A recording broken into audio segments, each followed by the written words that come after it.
പ്രിയപ്പെട്ട IPL ടീമുകളുണ്ടെങ്കിലും ഭൂരിഭാഗം Malayali cricket ആരാധകർക്കും ഇഷ്ടമുള്ള ടീമാണ് രാജസ്ഥാൻ റോയൽസ്. അതിൻ്റെ കാരണം സഞ്ജു സാംസൺ ആണ് എന്ന് നമുക്കറിയാം. എന്നാൽ കഴിഞ്ഞ സീസണുകളിലേതുപോലെ ഒരു തകർപ്പൻ പ്രകടനം റോയൽസ് ഇതുവരെ കാഴ്ചവെച്ചിട്ടില്ല.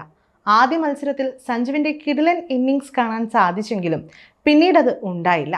ഏക ആശ്വാസം എന്നത് സീസണിലെ ടീമിൻ്റെ 3-ാം മത്സരം വിജയിച്ചു എന്നതാണ്.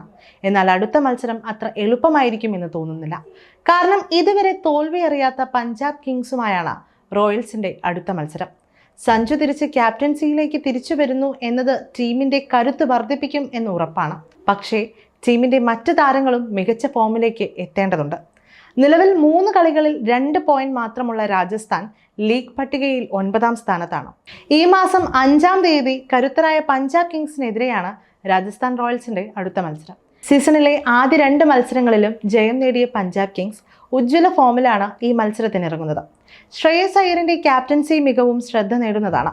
വ്യക്തിഗത നേട്ടമല്ല, മറിച്ച് ടീമിന്റെ ടോട്ടൽ സ്കോറിലാണ് പ്രാധാന്യം നൽകേണ്ടതെന്ന ശ്രേയസിന്റെ നിലപാടും ഏറെ ശ്രദ്ധ പിടിച്ചു പറ്റിയിരുന്നു.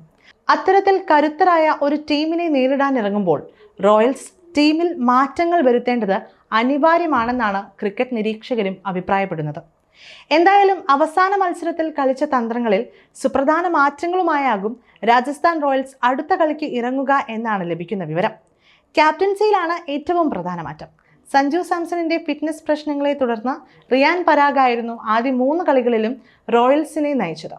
എന്നാൽ നിലവിൽ വിക്കറ്റ് കീപ്പറാകാനുള്ള ഫിറ്റ്നസ് ക്ലിയറൻസ് ലഭിച്ചു കഴിഞ്ഞ സഞ്ജു അടുത്ത കളിയിൽ ടീമിന്റെ ക്യാപ്റ്റൻസിയിലേക്ക് തിരിച്ചെത്തും. നായകസ്ഥാനത്തേക്ക് സഞ്ജു തിരിച്ചെത്തുന്നത് രാജസ്ഥാൻ റോയൽസിന്റെ ആത്മവിശ്വാസം വർദ്ധിപ്പിക്കും. വനിന്ദു ഹസരംഗയ്ക്ക് ബാറ്റിംഗ് ഓർഡറിൽ പ്രമോഷൻ നൽകുന്ന രാജസ്ഥാൻ റോയൽസിന്റെ സ്ട്രാറ്റജിയിലും മാറ്റം വന്നേക്കും. കഴിഞ്ഞ 2 കളികളിലും ബാറ്റിംഗ് ഓർഡറിൽ പ്രമോഷൻ ലഭിച്ച ഹസരംഗയ്ക്ക് 2 കളികളിലും തിളങ്ങാൻ സാധിച്ചിരുന്നില്ല. 7-ാം നമ്പറിലോ 8-ാം നമ്പറിലോ താരത്തെ ബാറ്റിങ്ങിന് ഇറക്കുന്നതാകും റോയൽസിന് നല്ലത്. ഇമ്പാക്ട് പ്ലെയറുടെ കാര്യത്തിലും മാറ്റം വരും.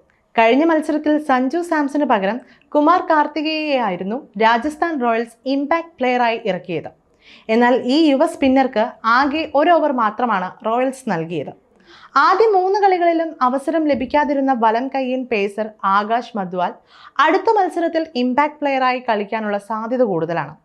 ക്യാപ്റ്റൻ സഞ്ജു സാംസണും യശസ്വി ജയ്സ്വാളും ചേർന്നാകും ഈ മത്സരത്തിലും രാജസ്ഥാൻ റോയൽസിന്റെ ബാറ്റിംഗ് ഓപ്പൺ ചെയ്യുക. ആദ്യ 3 കളികളിലും നിരാശപ്പെടുത്തിയ ജയ്സ്വാളിൽ നിന്ന് മികച്ച തിരിച്ചുവരവാണ് ആരാധകർ പ്രതീക്ഷിക്കുന്നത്. 3-ാം നമ്പറിൽ നിതീഷ് റാണ തന്നെ ഇറങ്ങും. ചെന്നൈക്കെതിരെ 36 പന്തിൽ 81 റൺസായിരുന്നു നിതീഷ് അടിച്ചുകൂട്ടിയത്.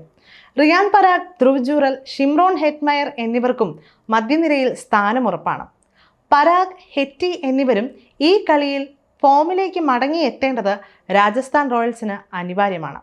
വനിന്ദു ഹസരംഗയും മഹീഷ് തീക്ഷ്ണയുമാകും സ്പിൻ നിരയിൽ അണിനിരക്കുക. ജോഫ്ര ആർച്ചർ നയിക്കുന്ന പേസ് നിരയിൽ സന്ദീപ് ശർമ്മ, തുഷാർ ദേശ്പാണ്ഡെ എന്നിവരും കളിക്കും. ഇമ്പാക്ട് താരമായി ആകാശ് മദ്വാൽ എത്താനുള്ള സാധ്യതകൾ തള്ളിക്കളയാനാവില്ല. അതേസമയം റോയൽസിന്റെ ഓപ്പണർ യശസ്വി ജയ്സ്വാളും ഫോമിലേക്ക് തിരിച്ചു വരേണ്ടത് അനിവാര്യമാണ്. ഭീമമായ തുകയ്ക്ക് രാജസ്ഥാൻ ലേലത്തിന് മുന്നേ ടീമിൽ നിലനിർത്തിയ താരമായിരുന്നു ജയ്സ്വാൾ. അതിന് കാരണം മുൻപുള്ള സീസണുകളിലെ താരത്തിന്റെ പ്രകടനമാണ്. എന്നാൽ ഈ സീസണിൽ പ്രതീക്ഷകൾ തെറ്റിക്കുന്ന പ്രകടനമാണ് ജയ്സ്വാൾ കാഴ്ചവെച്ചത്. അതുകൊണ്ട് തന്നെ ജയ്സ്വാൾ കൂടി ഫോമിലേക്ക് തിരിച്ചെത്തിയെങ്കിലേ പഞ്ചാബിനെ നേരിട്ട് സഞ്ജുവിന്റെ റോയൽസ് പടയ്ക്ക് ജയം സ്വന്തമാക്കാൻ സാധിക്കുകയുള്ളൂ.